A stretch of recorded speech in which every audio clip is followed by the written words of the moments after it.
Pertama-tama saya ucapkan selamat tahun baru kepada Anda sekalian. Ya, saudaraku, seringkali kita berkata selamat tahun baru. Apanya yang baru? Pakaiannya yang baru atau kehidupan kita yang baru? Nah, kita mesti mengalami pembaruan, pembaruan yang meningkat, yang akan naik, ya, tambah baik. Nah, saudara ingin semua tentu mengalami perubahan, ya, bukan perubahan yang merosot, tapi perubahan yang crescendo, yang naik, ya, baik bisnis, baik juga mungkin kesehatan. Ya, saya akhir tahun mengalami kemerosotan, sekarang naik lagi, ya. Jadi kita ingin satu perubahan. Ini namanya transform. Transform itu beda dengan namanya kita mengadakan pengubahan. Misalnya dari pohon kita potong, kita jadikan meja. Ini juga berubah. Tapi esensinya sama. Apa? Kayu. Bisa terbakar, ya. Tapi kalau berubah ini namanya transform, metamorfosa itu berubah total. Seperti ini, ulat, ya. Ini gambar futuristik, ya. Dari ulat lalu masuk menjadi kepompong, lalu dia di situ berpuasa 3 minggu, lalu buka. Berubah total. Makanannya berubah, tadinya merusak, sekarang memberkati. Ya, tadinya nggak bisa terbang, sekarang bisa terbang. Nah, ini namanya transformasi, bukan reformasi. Kalau reformasi itu reform, bentuknya yang berubah, tapi esensinya masih sama. Nah, kita mesti menjadi anak Tuhan yang ditransformasi oleh Tuhan. Kita tentu merindu, ya, rumah tangga kita supaya berubah, suasananya berubah, suami istri berubah, ya, saudaraku, pandangannya berubah.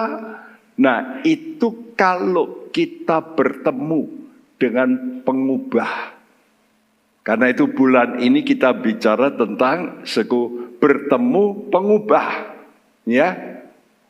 Pengubah ini adalah transformator hidup saudara. Allah bisa melakukan apa saja. Karena itu mari kita mau percaya Tuhan, ubahkan hidup saya supaya saya berubah tambah baik dalam segala bidang, ya. Saudaraku, nah, hari ini kita bicara, untuk berubah perlu saudara ini dimentor, dibimbing. Dan saudara masih ketemu dengan pembimbingmu. Ada seorang yang bisu tuli. Kalau saudara punya anak bisu tuli, waduh, hopeless. Gimana bisa belajar? Gak bisa ngomong. Dia gak bisa dengar. Bagaimana bisa belajar? Nah, itulah cerita namanya Helen Keller. Ketemu seorang pendidik, Ernest Sullivan. Dia sampai mendidik begini. Ini loh, pegang tanganmu ini, pegang di mulutku. Nanti kamu lihat mulutku. Jadi dikasih ngerti gitu ya. Dididik dengan kesabaran. Akhirnya Helen Keller ini bisa menjadi suatu kedudukan yang tinggi, menjadi dosen. Bisu tuli. Tuhanmu sabar. Dan Tuhan mau mendidik kita. Ini namanya transformator. Itulah Tuhan kita. Dan Tuhan kita itu Allah yang maha kuasa. Karena itu saudara mesti dengarkan. Kalau dia berbicara, engkau dengarkan. Dan hidupmu akan berubah. Ya, hidup yang saudara merasa saya enggak berarti, saya kok begini, saya kok sakit-sakitan, saya kok mengalami depresi. Saya berkata dengan Tuhan, tidak ada yang mustahil. Asal saudara mau dengar.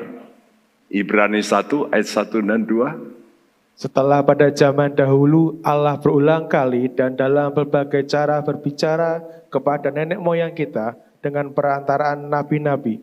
Maka pada zaman akhir ini Ia telah berbicara kepada kita dengan perantaraan anaknya, yang telah Ia tetapkan sebagai yang berhak menerima segala yang ada. Oleh Dia Allah telah menjadikan alam semesta. Iya, saya kalau nggak diubah oleh Tuhan, saya menjadi orang yang stres, depresi. Kenapa? Saya gagap. Dari kecil sampai SMA lulus, gagap berat. Malu rasanya, ingin mati. Tapi satu hari saya mendengar firman Tuhan. Dari om saya sendiri.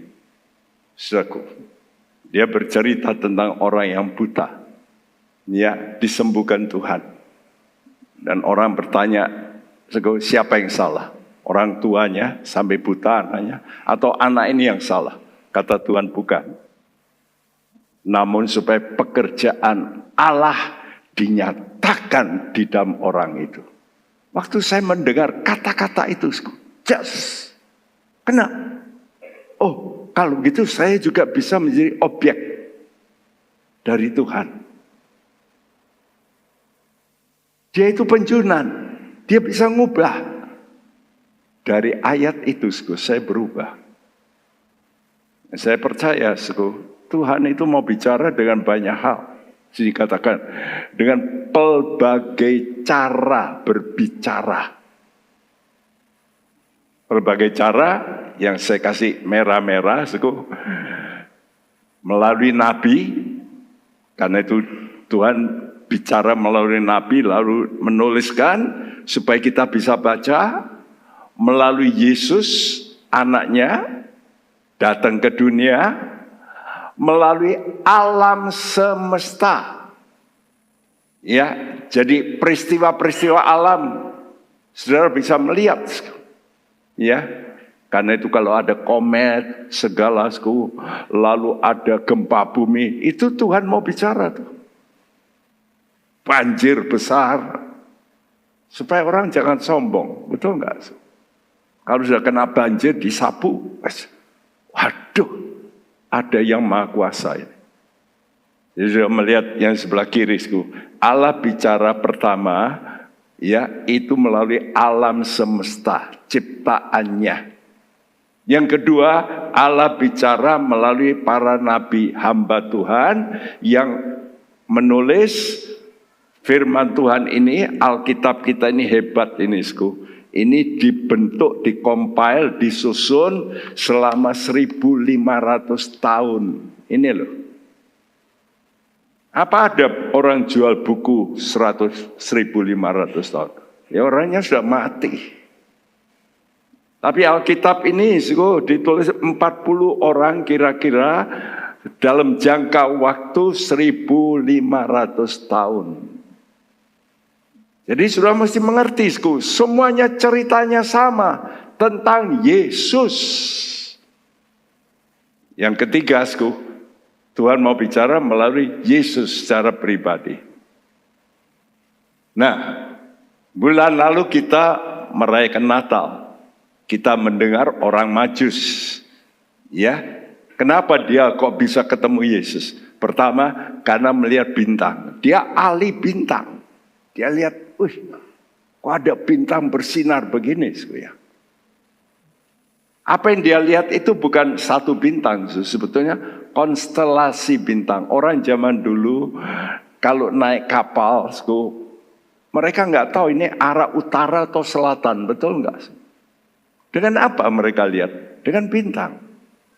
Dan bintang itu ada namanya rangkaian, ya, ada yang 7 rangkaiannya, ada yang 12. Kalau 12 itu yang sudah tahu zodiak. Yang sudah dengar toh kata zodiak. Ya, lalu bintang-bintang yang lain ada rangkaiannya. Nah, waktu itu ada rangkaian satu, tapi ada satu bintang yang cemerlang bukan main. Dan ini yang menarik, loh, ngapain ini? Ada apa ini? Ya, karena dia ini ahli perbintangan, wah ini mesti ada kejadian yang besar. Oleh karena itu dia lalu dengan arahan bintang itu dia pergi ke Yerusalem. Nah di situ dia ketemu Raja Herodes. Raja Herodes kagum, kaget, lalu panggil ahli-ahli Taurat, lalu ahli Taurat buka Alkitab, yaitu kitab para nabi, ya, ditulis dalam Mika 5 ayat 1, saudaraku. Dan setelah dengan bimbingan ahli Taurat ini, saudaraku, ya, tentu dengan bimbingan firman nubuat, dia pergi ke Bethlehem. Karena di Mika itu dikatakan nanti ada seorang yang besar lahir di kota yang sangat kecil, Bethlehem.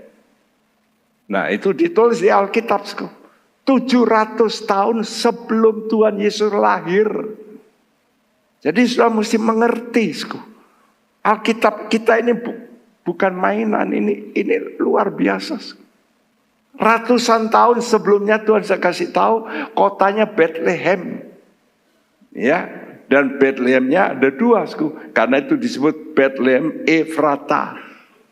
Nah, oleh karena itu apa tujuan daripada orang Majus ini? Dan harus menjadi tujuan kita. Tujuannya yaitu mencari pengubah hidup. Istimewa bagi saudara yang merasa kok hidupku ini kok gini-gini ya. Kok tidak bisa maju-maju.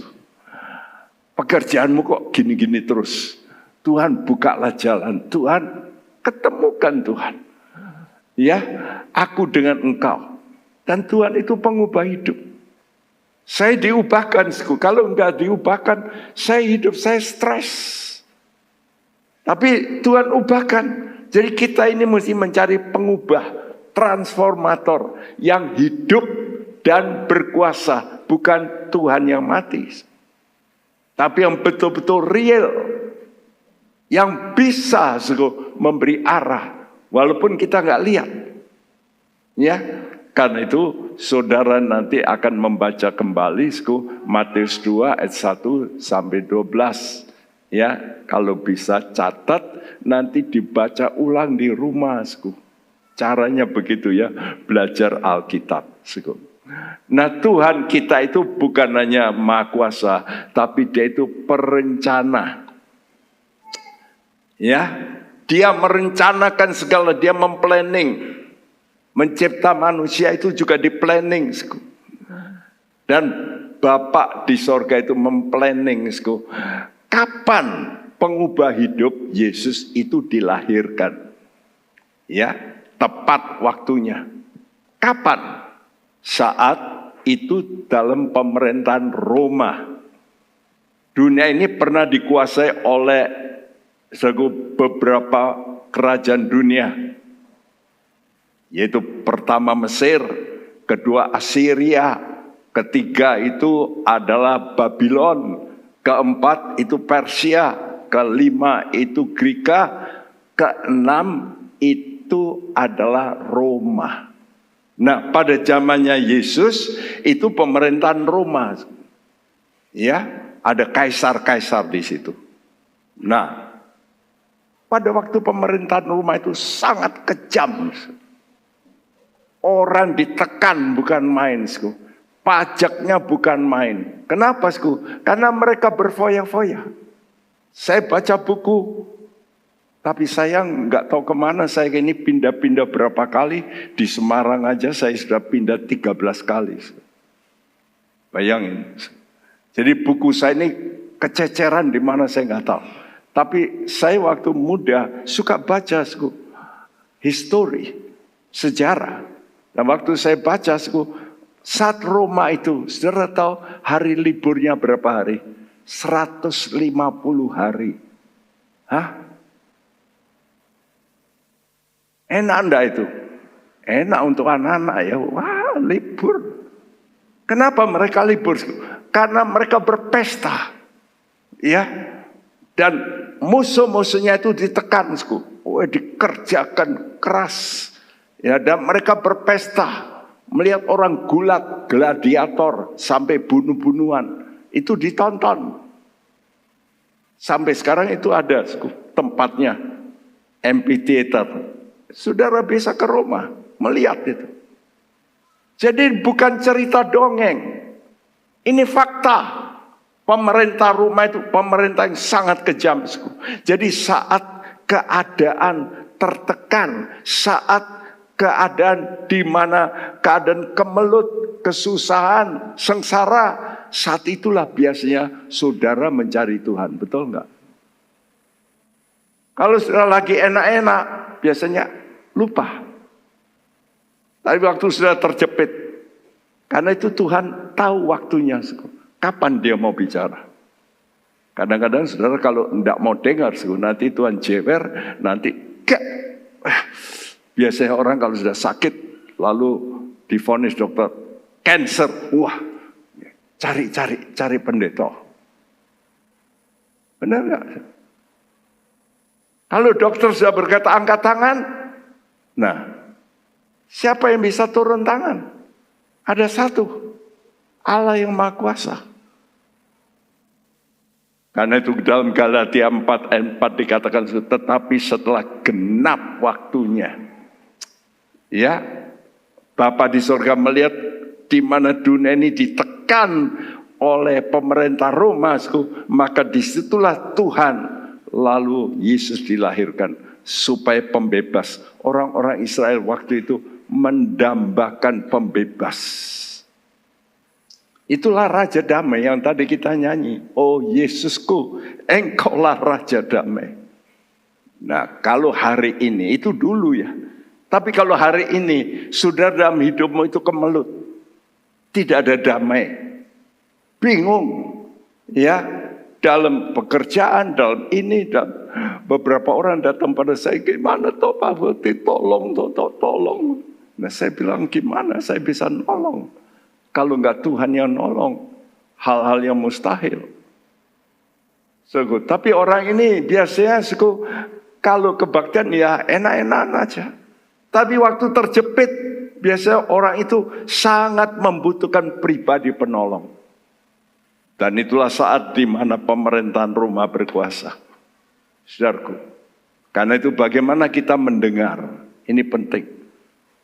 Tuhan itu sebagai transformator, pengubah. Tapi yang pertama, saudara mesti bisa mendengar suara hati nuranimu. Tiap orang itu punya hati nurani, liang sim. Kalau saudara salah, saudara tahu nggak salah? Tahu. Tapi pura-pura nggak tahu, betul nggak? Malu ngomong salah. Aku kan lebih tua. Dia kan lebih muda. Apalagi anak. Orang tua salah biasanya diem aja. Tahu dewek lah. Tapi buat anak loh. Papi salah kok. Nggak mau ngaku. Saudaraku, suara hatimu akan bicara. Ya, hati nurani ini berkata begini, ada ciptaan. Jikalau ya, kalau ada penciptaan, pasti ada pencipta. Nah, kalau ada ini, coba ini ya, saya begini kan, saya pijet ini. Loh, berubah. Saya balikkan, ayo balik, tak pijet aja. Loh, balik. Loh, siapa yang bikin ini? Apa bisa mendadak muncul ini? Nggak mungkin toh. Mesti ada yang membuat.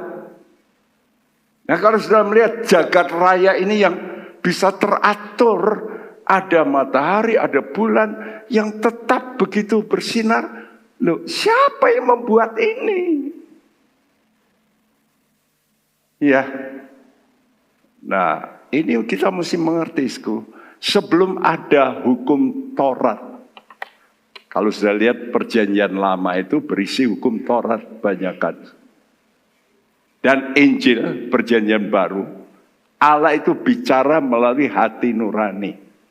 Zamannya Abraham, Adam, Yusuf, itu tidak ada Alkitab, tidak ada hukum Taurat, tidak ada pendeta, nggak ada. Abraham itu nggak punya pendeta. Lu kok dia bisa menjadi orang percaya hebat? Kenapa, Sku? Karena melalui hati nurani. Nah, dalam Injil Matius 2 ayat 1 sampai 2 tolong dibacakan. Sesudah Yesus dilahirkan di Bethlehem di tanah Yudea pada zaman Raja Herodes, datanglah orang-orang Majus dari timur ke Yerusalem dan bertanya-tanya, "Di manakah dia, raja orang Yahudi yang baru dilahirkan itu? Kami telah melihat bintangnya di timur dan kami datang untuk menyembah dia." Hati nurani itu seperti timbangan. Karena itu saya beri gambar timbangan di sini. Sudah lihat kalau ada timbangan trik. Ini ya, ini saya taruh di timbangan trik. Goyang enggak, Su? Hah? Kalau ini loh, saya taruh di timbangan trik. Goyang? Ya enggak. Kalau ini saya taruh di timbangan emas, wah langsung begini. Betul enggak? Sekarang hati nuranimu gimana? Apa seperti timbangan trik gitu? Nah, orang yang begitu itu buliang sim, ngerti? Tidak punya hati nurani, menggorok orang, membunuh orang, merampas, membunuh mamanya sendiri, gak peduli. Kenapa? Rusak hati nuraninya itu rusak. Nah, kita ini mesti dibarui. Hati nurani ini yang berkata, ini loh yang benar, ini yang salah. Kalau sudah mencuri, ada enggak perasaan salah? Pasti ada. Ada rasa takut, ketahuan. Betul enggak? Dari mana itu? Ya hati nuranimu. Jadi hati nurani ini memberitahu, ini loh yang benar, ini harus begini nih. Jangan bohong. Ya, dan orang Majus ini saudaraku ahli perbintangan, waktu lihat bintang kok ada konstelasi rangkaian yang hebat begini, ini mesti ada suara dari pencipta yang mau bicara. Seperti Mazmur 19 ayat kedua yang berbunyi, "Langit menceritakan kemuliaan Allah dan cakrawala memberitakan pekerjaan tangannya." Iya, langit itu menceritakan kemuliaan Allah. Jadi Tuhan itu bicara melalui bintang-bintang, melalui matahari. Karena itu kalau ada meteor, ada ledakan-ledakan. Sekarang ini ahli perbintangan, ahli-ahli astronom melihat ada ledakan-ledakan di tata surya. Dan mereka berkata, coba saudara buka aja di web, nanti kan sudah lihat. NASA itu sudah memberitahu ada satu planet yang akan mendekati bumi. Dan kalau itu kena bumi, bumi ini dar. Ya. Karena itu orang-orang di Amerika itu sampai mikir bagaimana bikin bom. Nanti kalau planet ini datang ke bumi bisa didor, bisa dibelokkan. Sampai begitu loh. Tapi kalau orang Indonesia, nasib lah. Betul enggak? Tapi orang yang ngerti itu, ini akan terjadi sesuatu. Orang Majus itu yakin ada pencipta alam semesta. Yang maha kuasa, yang lebih besar dari manusia. Karena itu disebut Allah, God. Kalau sebut God, Allah, itu mesti dihormati karena dia pencipta hidupmu, nafasmu. Ini Allah yang harus disembah, dihormati. Jadi ada pencipta agung yang bisa menyusun bintang-bintang ini. Tapi orang-orang pintar itu umumnya nggak mau tahu. Ya, kitab Kejadian 1 ayat 1 berkata, pada mulanya Allah mencipta langit dan bumi. Dan ini ditentang oleh para ahli. Enggak ada pencipta. Itu terjadi oleh karena partikel-partikel.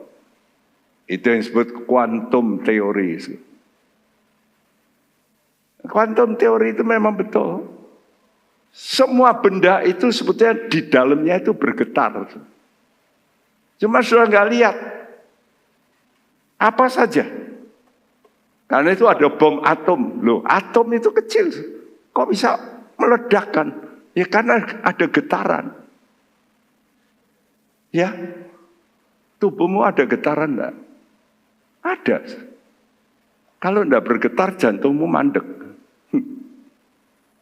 Karena itu dokter ngecek saya, dia berkata, Pak Bekti, baterai Bapak ini lowbat, artinya sudah usia tua. Jadi, nah kalau lowbat gimana? Mesti apa? Siap-siap apa? Mati. Siapa yang tidak akan mati di sini? Ya, waktu saya saya sekarang ini pasang pacu jantung. Pacu jantung saya ini dulunya mau dikenakan dengan listriknya, tapi tidak kena, kena yang lain. Tapi masih bisa bergetar toh, jantung kita berdenyut, tapi nggak pusatnya. Dia sudah berusaha, tapi terlalu kecil. Ya, jadi ada itu namanya sumber listrik di tubuh kita ini.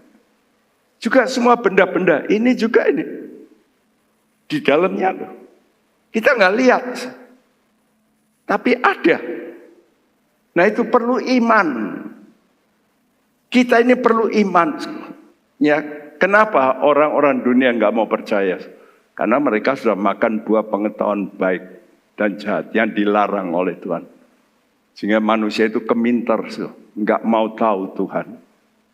Sudah tahu, hati nurani orang Majus itu berbicara. Ya, ada pencipta yang bisa mengubah keadaan pemerintah Roma ini. Pasti bisa runtuh. Kita nggak kuat melawan pemerintah Roma, tapi nanti Tuhan bisa. Karena itu mereka percaya, datangnya Mesias, penolong, pembebas. Saya berikan gambar ini supaya sudah ngerti. Orang Roma itu beda dengan yang dulu-dulu. Ya, kalau orang Asyur, musuhnya itu di apa? Dipegang, disate. Pakai bambu gitu ya, tajam. Dari anus itu sampai diincapnya, tancapkan. Supaya musuh takut. Saya melihat gambar-gambar itu. Dan para tawanan itu hidungnya dilobangi, dikasih tali itu. Ratusan orang, ditarik satu orang saja. Nurut semua, kenapa? Kalau nggak nurut, sakit. Begitu loh. Ya, tapi orang Roma beda. Orang Roma kalau sudah nangkep orang jadi budak, dia digunakan di kapal. Diikat ini semua. Lalu suruh dayung. Dulu kan tidak punya mesin. Orang, ratusan orang dayung kapal yang besar. Dan kalau ngantuk, dia ada penjaganya. Pecut, car. Wah, sudah capek mesti dayung terus. Itu pemerintah Roma. Kejam sekali. Ya. Karena itu mereka orang Majus ini merindu. Kapan ya pemerintah ini bisa guling, bisa ganti. Nah kita sekarang melihat dunia kita ini, serta dunia kita ini sekarang lagi heboh. Sudah kena pandemi, Indonesia ini masih belum heboh. Saudara, enak-enak nih, di Timur Tengah, di mana-mana, di Eropa mahalnya bukan main. Listrik di Eropa 2 kali sekarang. Jadi mereka sering memadamkan di rumahnya. Kita, wah masih enak-enakan. Saudaraku, saudara mesti tahu, hari datang ini sulit. Ya, jemaat kita ini mengerjakan kargo. Dia berkata, waduh Pak Bekti, kargo sekarang ini mahalnya bukan main. Kenapa?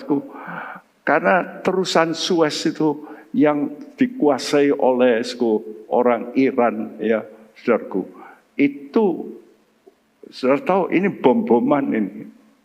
Sehingga ya harga untuk nganterkan barang mahalnya bukan main. Jadi sebentar lagi barang-barang yang namanya import itu, waduh mahalnya bukan main. Kenapa? Ya karena begini. Dunia ini kacau terus. Sudah lihat perang Israel dan Hamas ini sudah mendekati 100 hari. Dan ini mengacaukan semuanya.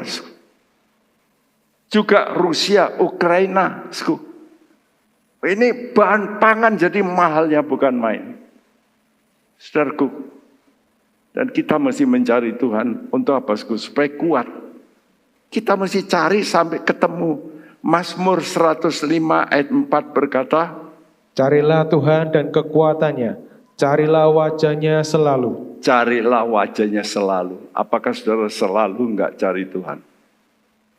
Kalau mau berubah hidupmu, tiap pagi cari Tuhan.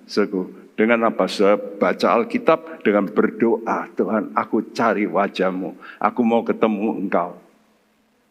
Mazmur 27 ayat 8. Hatiku mengikuti firman-Mu. Carilah wajahku, maka wajah-Mu ku cari ya Tuhan. Hatiku mengikuti firman-Mu. Firman-Mu berkata, carilah wajahku, kata Tuhan. Jawaban daripada pemazmur, oke, maka wajah-Mu ku cari. Biasanya anak Tuhan bukan cari wajah Tuhan. Cari apa? Cari dompetnya Tuhan. Tuhan berkati saya. Cari apa? Tuhan sebagai dokter. Tuhan sembuhkan kalau aku sakit. Cari apa? Cari pengubah. Tuhan, aku ini enggak bisa lulus. Tuhan buatlah lulus. Tapi enggak mau cari wajahnya Tuhan. Kalau saudara wajahnya Tuhan itu artinya bertemu muka. Nah kalau bertemu muka, Tuhan ini akan bicara. Saudara kalau mau bicara dengan orang gimana? Melengos gitu. Kan enggak ya. Kalau sudah hormat, saudara mesti, makanya saya paling enggak senang. Kalau orang itu di kebaktian itu enggak mau melihat ke depan. Ya melengos sana, melengos sini. Apalagi main handphone. Berarti dia itu enggak mau dengar firman Tuhan. Saudara mesti belajar mendengar seperti murid. Ya. Dan ini jangan cuma di gereja loh. Di rumah. Saudara bisa duduk, diam, baca Alkitab, lalu saudara berdoa, Tuhan bicara Tuhan dalam batinku. Nah, dengan begitu saudara mulai bisa dengar tuntunan firman nubuat. Alkitabmu itu adalah tuntunan, ya. Nah, coba dibacakan sekarang Matius 2 ayat 3 sampai 5 saja. 3 sampai 5. Ketika Raja Herodes mendengar hal itu, terkejutlah ia beserta seluruh Yerusalem. Maka dikumpulkannya semua imam kepala dan ahli Taurat bangsa Yahudi. Lalu dimintanya keterangan dari mereka di mana Mesias akan dilahirkan. Mereka berkata kepadanya, di Bethlehem di tanah Yudea, karena demikianlah ada tertulis dalam kitab Nabi. Iya, jadi di sini ada Raja Herodes, ada ahli Taurat, imam-imam, ya. Lalu mereka ini kaget, istimewa Raja Herodes, dia raja. Loh, kok ada raja yang lahir? Wah, ini rival, ini musuh. Karena itu dia tanya kepada para ahli Taurat, ahli Alkitab, orang Yahudi, ditanya, di mana toh Mesias itu lahir? Oh, di Bethlehem, kota kecil, di tanah Yudea, karena demikianlah tertulis dalam kitab Nabi. Ya, jadi yang penting ini saya tuliskan di bawahku. Apa respons Anda dan saya waktu saudara dengar firman Tuhan? Seperti hari ini, sudah dengar ini. Cuma responmu gimana? Ya, nah respon Anda terhadap firman Tuhan ini akan menentukan masa depan Anda. Benar, sudah nanti masuk surga atau neraka? Kekal. Sudah disiksa kekal atau sudah senang kekal? Jadi jangan main-main ya. Hidup kita ini setelah sudah mati baru, waduh, kok gini ya Tuhan? Tahu gitu dulu aku mau. Terlambat. Sudah mati. Nggak bisa diubah. Respon saudara saat ini. Yohanes 3 ayat 36 berkata, barang siapa percaya kepada anak, ia beroleh hidup yang kekal. Tetapi barang siapa tidak taat kepada anak, ia tidak akan melihat hidup, melainkan murka Allah tetap ada di atasnya. Murka Allah. Saudara mau hidup kekal atau kena murka Allah? Murka Allah ini akan saudara hukuman kekal. Nanti seneng kekal atau susah kekal. Kekal loh. Mungkin saudara di sini yang masa iya toh. Saudaraku, satu hari mungkin 10 atau 15 tahun lalu gereja kita mengadakan retreat untuk pemuda-pemuda di Bandungan. Hari itu sekaligus 10 orang pemuda melihat penglihatan tentang neraka. Baru, caranya Tuhan, ini ada KKR, mereka melihat penglihatan neraka. Ya, dan apa yang mereka melihat? Siksaan, lidah ditarik sama setan. Putus. Habis putus, keluar lagi lidahnya. Ditarik lagi. Terus begitu ulang-ulang. Lalu ada suara, ini tukang bohong. Jadi karena itu sekarang kalau sudah pinter bohong, bisa cari duit karena bohong, nanti disiksa kekal selama-lamanya. Ini bukan main-main. Nanti sudah bisa browsing, melihat seorang pemudi Korea, Tuhan memang beri waktu pelukis. Masih muda, dia pelukis tapi. Diberi juga penglihatan, sehingga dia melukis. Oh, neraka ini begini. Setelah setahun dari pemuda kita yang mendapat penglihatan itu, seorang mahasiswi dari gereja kita yang ambil S2 di Jakarta, dia pulang ke Semarang, dia berkata, Om, saya mau cerita ya Om, kok menakutkan saya melihat neraka? Apa? Ya persis ceritanya, seperti 10 pemuda itu. Aneh ya. Jadi hidup ini jangan main-main. Saudara setelah mati baru, kok gini ya? Dengar ya. Karena itu jangan sampai menyesal di kemudian hari. Enggak ada gunanya. Sekarang ini sudah mesti tahu, yakin. Ini loh omongannya Tuhan, masa Tuhan ini bohong. Apa yang terjadi dengan Raja Herodes? Dia raja. Loh, kok ada raja lahir? Rival. Dia percaya ada raja dunia lahir. Tapi dia pura-pura. Coba kamu telusuri. Di mana ya? Aku nanti mau menyembah. Tapi bermaksud membunuh. Ini Raja Herodes. Sudah tahu siapa Raja Herodes ini? Kalau saudara baca sejarah, Raja Herodes zamannya Tuhan Yesus ini membunuh istrinya sendiri. Anaknya sendiri juga dibunuh. Ini orang gila. Tapi inilah yang mau membunuh Tuhan Yesus. Dan Yohanes 8 ayat 37 Tuhan Yesus berkata, kamu mau membunuh aku karena firmanku tidak mendapat tempat di hatimu. Jadi kalau saudara sekarang dengar firman Tuhan, tapi saudara abaikan, tidak mendapat tempat, itu berarti membunuh Tuhan Yesus. Masuk gitu, ini nakut-nakuti Pak Bekti. Pak Bekti pinter khotbah, nakut-nakuti aku. Enggak lah. Ya coba aja. Saudara masih hidup terus. Sembrono. Bermain seks. Dan sebagainya. Lihat. Nanti kalau mati baru ngerti.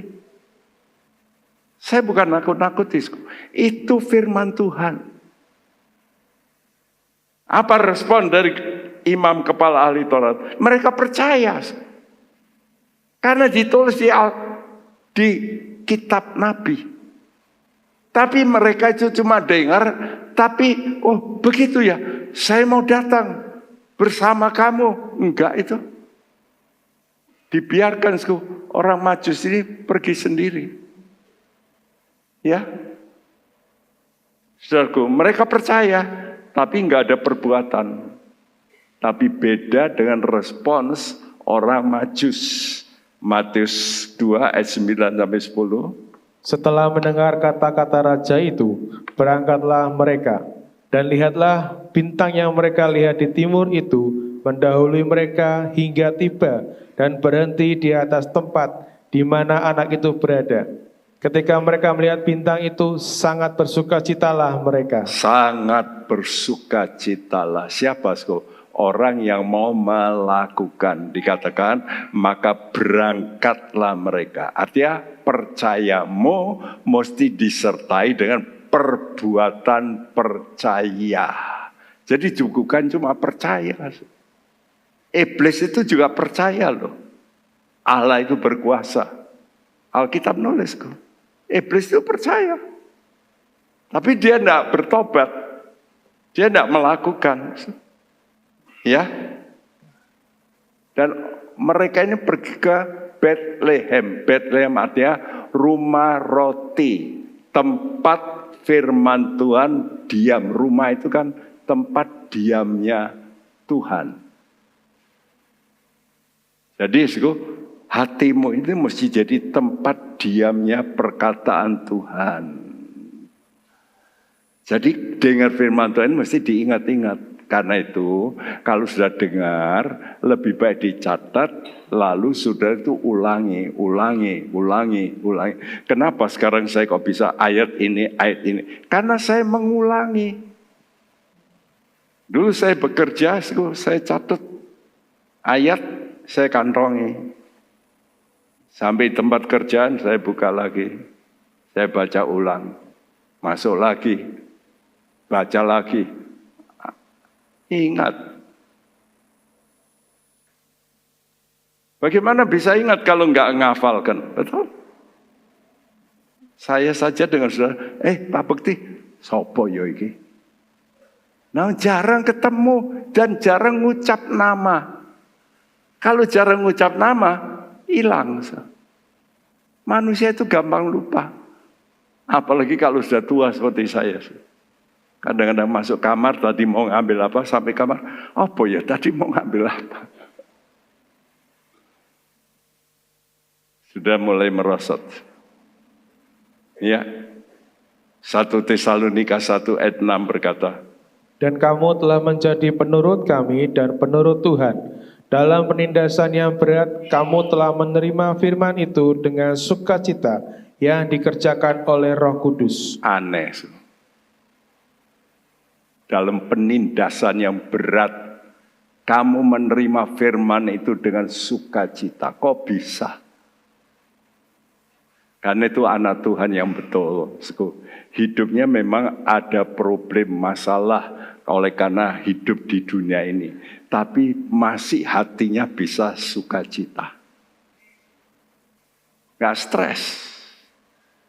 Ya, ada masalah dihadapi, tapi sukacita.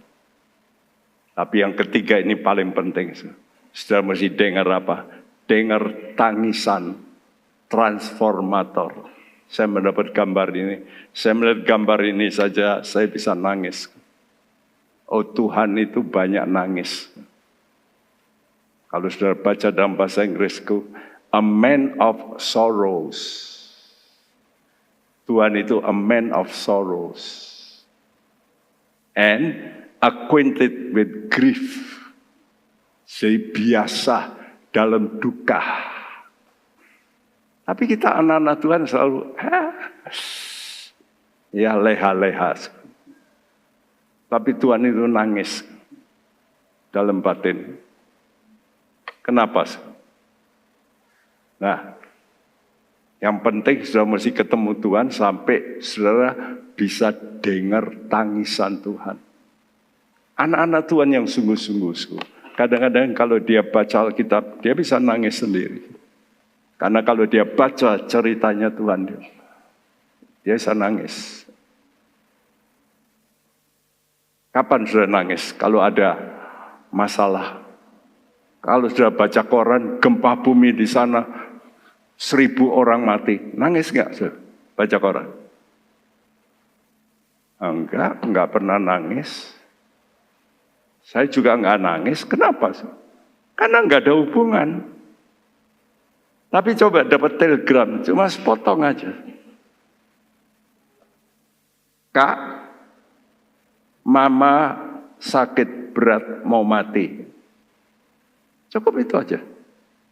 Saya terima telegram itu, gimana? WA itu. Langsung ingat mamamu. Langsung kau bisa nangis. Kok mah, aku belum ketemu. Jangan mati dulu. Kenapa? Karena saudara mempunyai hubungan. Kalau sudah nggak punya hubungan, saudara nggak ngerti tangisan. Saudara mesti kalau berdoa, kadang-kadang saudara ini mesti bisa merasakan duka citanya Yesus. Ya. Matius 2 ayat 11 berkata, maka masuklah mereka ke dalam rumah itu dan melihat anak itu bersama Maria ibunya. Lalu sujud menyembah dia. Mereka pun membuka tempat harta bendanya dan mempersembahkan persembahan kepadanya, yaitu emas, kemenyan, dan mur. Kalau ada Natal seringkali dikasih dekor atau tonel sandiwara, gembala-gembala sama orang Majus, betul nggak? Di mana orang Majusnya juga datang, Yesusnya lagi di palungan. Tapi itu salah. Kenapa salah? Karena waktunya beda. Waktu Yesus mula-mula lahir, para gembala datang, betul. Di kandang, betul. Tapi waktu orang Majus datang, dia itu melihat bintang itu di negara lain. Jadi perlu perjalanan lama sampai ke tempat Bethlehem. Dikatakan maka masuklah mereka ke dalam rumah. Bukan ke dalam kandang. Jadi Yesusnya usia 1 tahun lebih kira-kira. Ya pokoknya lebih dari 6 bulan itu pasti sudah jauh perjalanannya. Ya, saudaraku.